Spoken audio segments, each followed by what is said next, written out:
Baik, terima kasih untuk pertanyaan dari Arlita Muhammad nih ya, dari Rembang. Oke, Kak, gimana ya untuk mengatasi nervous gitu?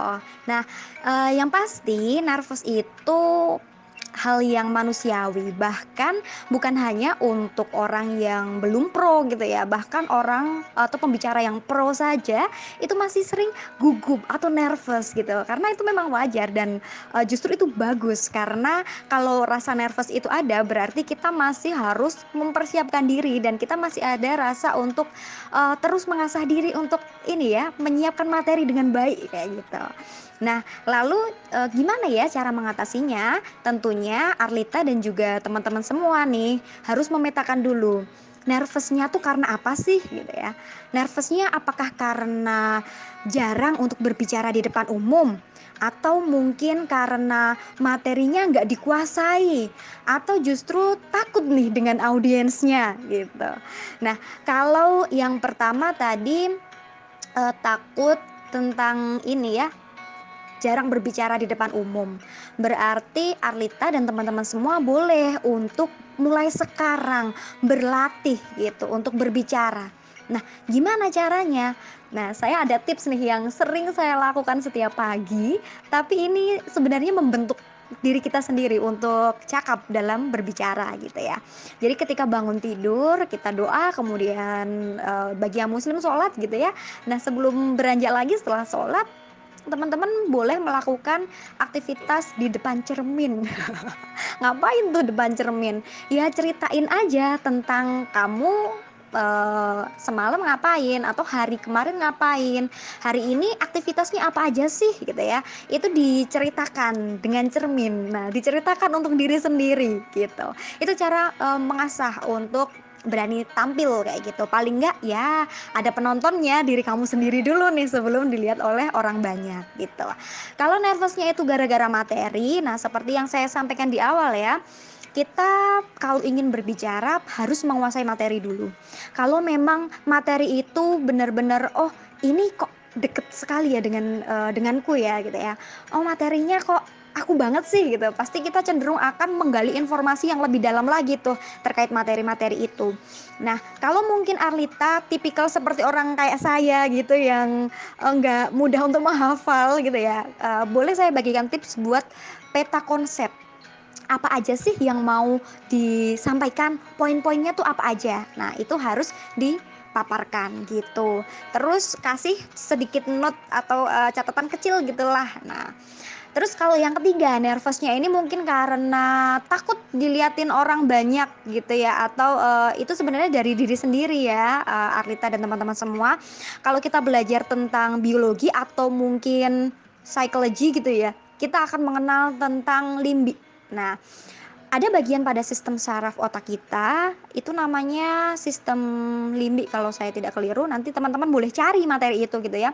Nah, ketika di sistem limbi itu kita racuni atau kita ini ya kasih ungkapan-ungkapan yang bagus, itu nanti pasti akan berbuah bagus juga dan kita akan terangsang untuk oh ya perkembangannya tuh lebih cepat gitu. Nah, sama halnya ketika kita mau tampil nih, kadang ada hal yang kita takutkan terjadi gitu ya, itu karena mindset kita, pemikiran kita sendiri. Aduh nanti bakalan ini nih dicincang abis nih sama jurinya, dicincang abis nih, bakal malu-malu ini. Nah kalau misalnya kita mau tampil aja kita udah caci maki otak kita seperti itu, otomatis mental kita akan down sendiri. Itu masuknya ke mental block. Nah mental block yang paling menyedihkan adalah mental block yang berasal dari diri sendiri nih. Apalagi kita harus sampaikan ini dong dengan baik. Oke, aku pasti bisa. Ini mudah. Audiensnya pasti akan memperhatikan saya. Nah, seperti itu Arlita. Mungkin itu bisa menjawab kegalauan ya. Kalau belum bisa menjawab, boleh ini lagi, ditanyakan lagi. Oh ya, satu lagi. Baca doa, kemudian lakukan pemanasan sebelum tampil berbicara di depan umum. Pastikan kamu sudah pemanasan. Pemanasan itu apa aja? Pemanasan suara kamu, pemanasan mengetahui situasi panggung. Kalau misalnya kamu memang ada panggungnya untuk berbicara, kamu sudah menguasai tempat untuk ini dulu ya, act out dulu kayak gitu. Kalau udah menguasai tempat, saya rasa kamu akan bisa menguasai semuanya dan bisa berbicara dengan baik. Begitu Arlita. Oke, ini juga ada pertanyaan menarik dari Mas Sigit Triyono gitu ya. Gimana nih kalau misalnya kita sering kecepatan ketika kita berbicara, belepotan kayak gitu. Nah, kalau menurut saya adanya tempo yang terlalu cepat itu karena memang kadang kita grogi gitu Mas. Misalnya nggak kebiasa, itu juga bisa terjadi. Tapi kadang yang paling sering itu karena tidak ada sinkron antara otak atau pikiran dengan mulut kita gitu. Kenapa seperti itu? Otak kita udah mikirnya tuh cepet banget gitu ya. Oh gini gini gini gini gini gini. Tapi mulut kita tidak terasah untuk berbicara secepat pemikiran kita. Sehingga ketika menyampaikan informasi, menyampaikan gagasan, kita justru belepotan, kita salah kayak gitu dan ya nggak teratur gitu ya. Nah, caranya gimana tuh kalau misalnya kita pengen ngatur tempo? Nah, coba deh Mas Sigit Triana ini praktikin ya. Ketika Mas Sigit baca koran atau mungkin lagi streaming atau apa gitu ya yang cari berita gitu ya, berselancar maksud saya gitu. Baca berita gitu Mas ini dong dengan dibaca dengan suara yang keras.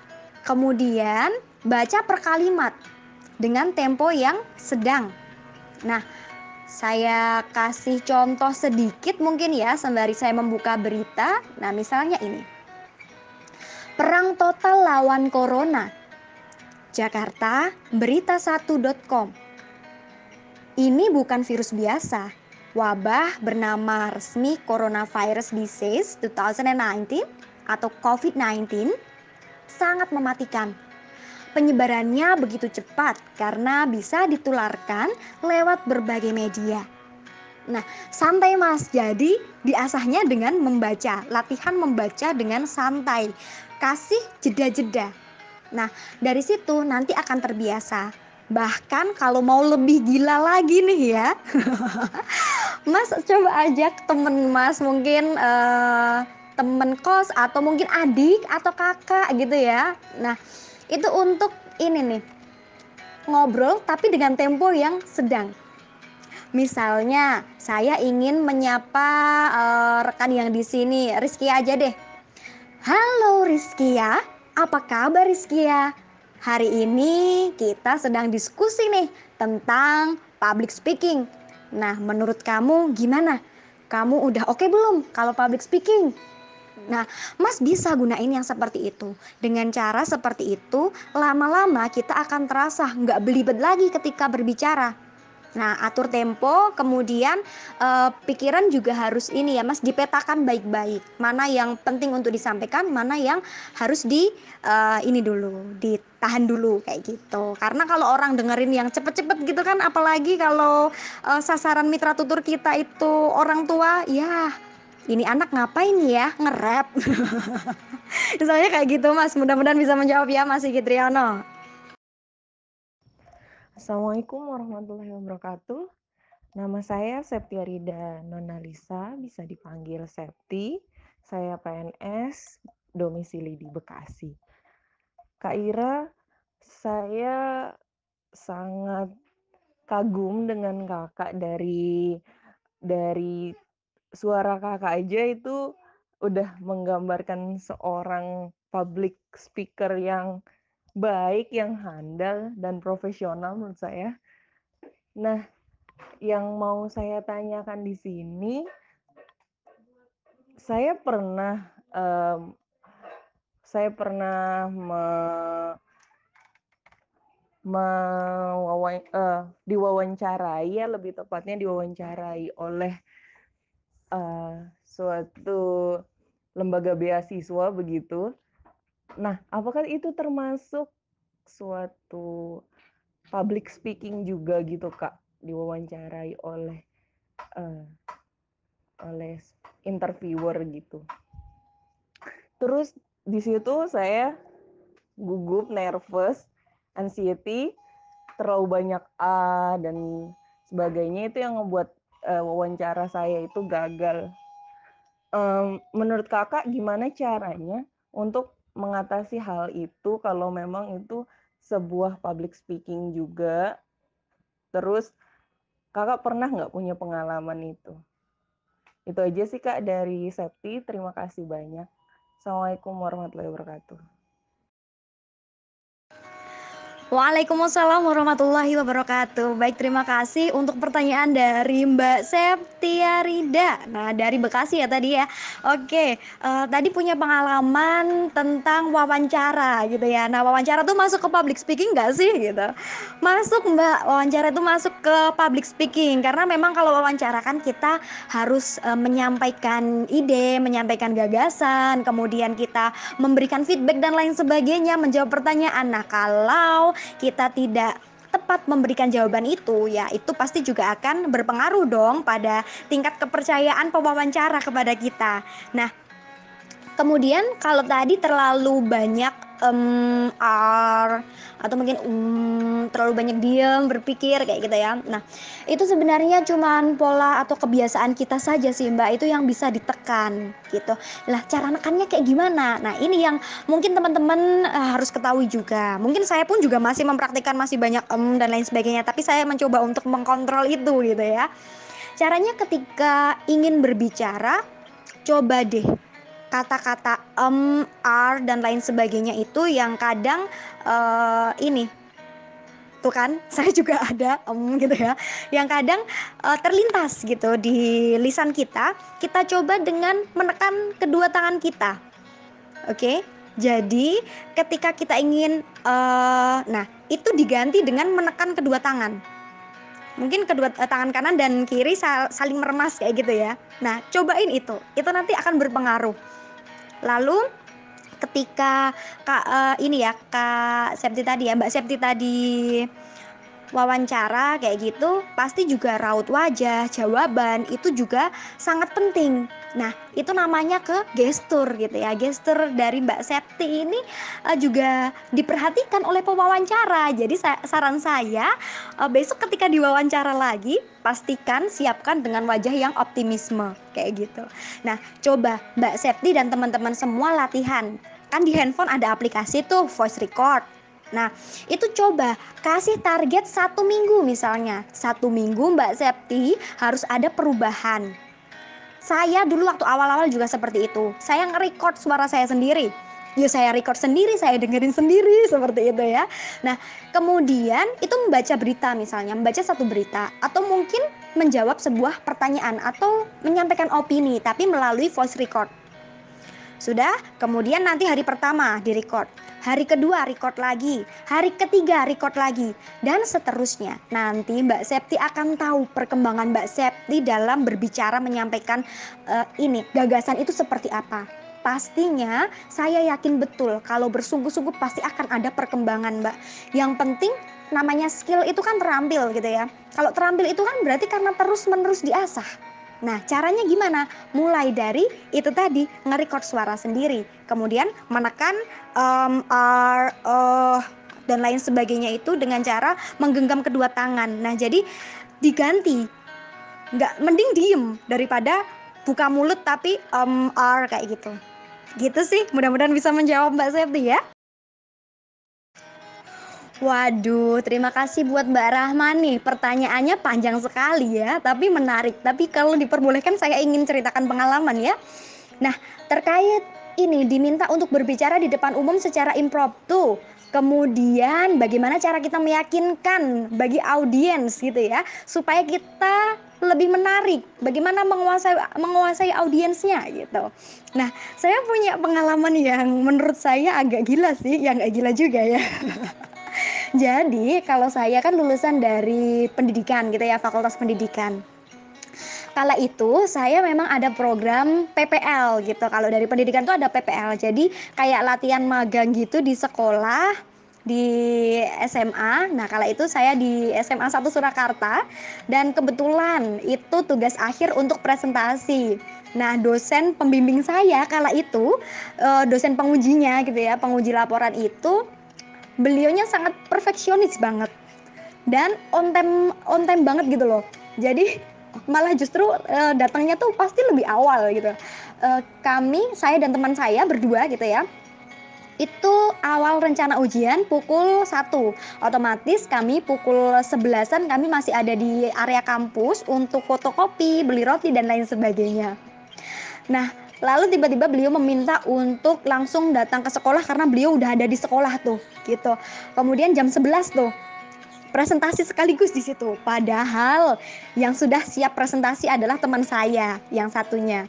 Nah, saya belum membuat presentasi sama sekali karena saya rencanakan, maaf nih ya, saya rencanakan membuat presentasi ketika teman saya presentasi. Jadi saya fokus untuk mempersiapkan perlengkapan teman-teman saya yang maju pertama itu. Wallahualam, ternyata laptop teman saya rusak, nggak bisa digunakan sama sekali. Alhasil presentasi harus menggunakan laptop saya dong. Lalu saya gimana dong gitu ya, saya harus mengerjakan presentasi dengan apa? Ya udah, saya tarik napas, kemudian saya bismillah gitu aja. Saya menyampaikan, mohon izin Bu, dalam kesempatan kali ini saya tidak ingin memaparkan materi melalui PPT, tetapi saya ingin bercerita tentang pengalaman PPL saya selama 3 bulan ada di SMA ini, pengalaman mengajar dan kesulitan apa saja yang saya alami.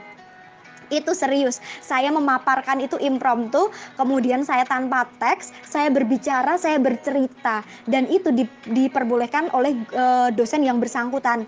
Bahkan di akhir saya ditanyain, Mbak, kamu pengen nilai berapa?